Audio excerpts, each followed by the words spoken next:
வணக்கம் and welcome to Saranya kitchen. இன்னைக்கு நம்ம வந்து எல்லாரோடைய ஃபேவரட்டான பன்னீரை வச்சு நம்ம பன்னீர் நகட் செய்ய போகிறோம்.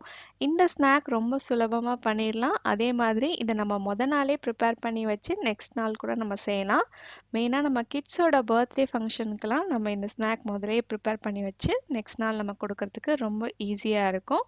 வாங்க இப்போ என்னென்ன பொருள் தேவைன்னு பார்த்துடலாம்.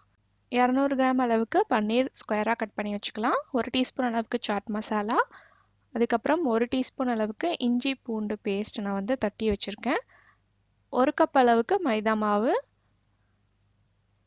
1/4 கப் அளவுக்கு கார்ன்ஃப்ளவர் மாவு, அப்புறம் தேவைக்கேற்றபடி நம்ம வந்து உப்பு ஆட் பண்ணிக்கலாம். அதே மாதிரி நம்ம குழந்தைங்களுக்கு கொடுக்குறதா இருந்தால் காரம் வந்து கம்மி பண்ணி ஆட் பண்ணிக்கலாம். சிகப்பு மிளகாய்த்தூள் 1 டீஸ்பூன், அப்புறம் வீட்டிலேயே அரைச்ச மிளகு பொடி, தேவைக்கேற்றபடி தண்ணி நம்ம வந்து சேர்த்துக்கணும் மாவு மிக்ஸ் பண்ணும் போது. வாங்க இப்போ நம்ம வந்து பவுலில் எல்லாத்தையும் சேர்த்து நம்ம மிக்ஸ் பண்ண ஆரம்பிச்சிடலாம். பவுலில் வந்து நம்ம மைதா மாவு சேர்த்துக்கலாம். அது கூடவே கார்ன்ஃப்ளவர் மாவு சேர்க்கலாம். கார்ன்ஃப்ளவர் சேர்க்கும் போது நல்லா கிறிஸ்பியாக வரும். காரத்துக்கு தகுந்தாப்புல மிளகாத்தூள், 1 டீஸ்பூன் அளவுக்கு சாட் மசாலா பவுடர், காரத்துக்கு தகுந்தாப்புல மிளகு பொடி சேர்த்துக்கிறேன். நீங்கள் மிளகு பொடி இல்லைன்னா பச்சை மிளகா கூட கட் பண்ணி சேர்த்துக்கலாம். இஞ்சி பூண்டு பேஸ்ட், அடுத்து வந்து தேவையான அளவுக்கு நம்ம உப்பு சேர்த்துக்கலாம். அவ்வளோதான், இதை நல்லா மிக்ஸ் பண்ண வேண்டியது தான். இது ரொம்ப ரொம்ப ஈஸியாக பண்ணக்கூடிய ஸ்நாக், ரொம்ப சூப்பராக இருக்கும், குழந்தைங்க விரும்பி சாப்பிடுவாங்க. இதை நல்லா மிக்ஸ் பண்ணுங்கள். கொஞ்சம் கொஞ்சமாக தண்ணி ஆட் பண்ணி நல்லா மிக்ஸ் பண்ணுங்கள். இப்போ நம்ம மிக்ஸ் பண்ணியாச்சு. மாவோட கன்சிஸ்டன்சி இந்த மாதிரி இருக்கணும், கொஞ்சம் திக்காகவே இருக்கணும்.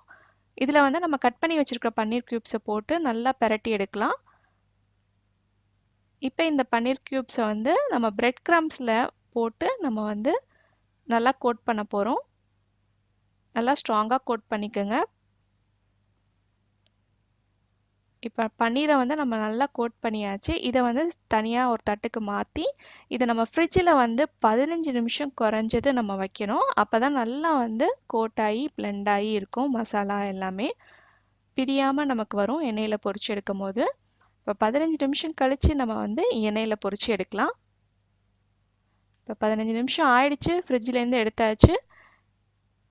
இப்போ நம்ம வந்து பன்னீர் நகெட்ஸை செய்ய ஆரம்பிச்சிடலாம். இந்த மாதிரி ஒரு டிஷ்யூ பேப்பர் வச்சு ஒரு பிளேட் மேலே வச்சுக்கோங்க. இப்போ நம்ம வந்து ஒரு பன்னீர் நகட்ஸாக நம்ம போட்டு பொரிச்சு எடுத்துடலாம். 2 சைடும் பொன்னிறம் ஆகிற வரைக்கும் நம்ம பொரிச்சு எடுக்கணும்.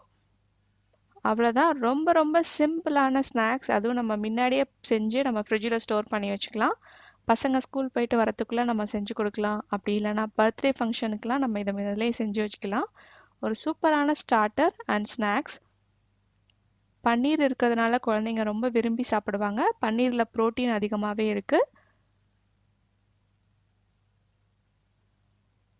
சூப்பராக நம்மளோட பன்னீர் நகட்ஸ் ரெடி ஆயிடுச்சு. இதை வந்து நம்ம டொமேட்டோ கெச்சப் கூட சேர்த்து வச்சு சாப்பிட்லாம், ரொம்ப நல்லாயிருக்கும். இதோட டேஸ்ட் வந்து வெளியில் நல்லா கிறிஸ்பியாகவும் உள்ளார நல்லா சாஃப்டாகவும் இருக்கும். கண்டிப்பாக இந்த ரெசிபியை நீங்கள் ட்ரை பண்ணி பாருங்கள். ட்ரை பண்ணி பார்த்துட்டு உங்களோட கமெண்ட்டை வந்து என் கூட ஷேர் பண்ணிக்கோங்க. இந்த வீடியோ உங்களுக்கு பிடிச்சதுன்னா உங்கள் ஃப்ரெண்ட்ஸ் அண்ட் ஃபேமிலி கூட ஷேர் பண்ணுங்கள். மறக்காமல் சரண்யா கிச்சனை சப்ஸ்கிரைப் பண்ணி வச்சுக்கோங்க. இப்போ இதே மாதிரி எல்லா பன்னீர் க்யூப்ஸும் போட்டாச்சு. நமக்கு வந்து 200 கிராமில் வந்து 14 பன்னீர் நகெட்ஸ் கிடைக்குது. இந்த சைஸுக்கு நீங்கள் இன்னும் சின்னதாக கூட நீங்கள் கட் பண்ணி நீங்கள் செஞ்சுக்கலாம். ஸோ அவ்வளோதான். இப்போ நம்ம வந்து டேஸ்ட் பண்ணி பார்க்கலாம். இப்போ எங்கள் வீட்டோட பாஸ், என்னோட குட்டி பையன் வந்து இதை டேஸ்ட் பண்ண போகிறாரு. டேஸ்ட் பண்ணிவிட்டு என்ன சொல்கிறாரு, சூப்பராக இருக்குன்னு சொல்லிட்டாரு.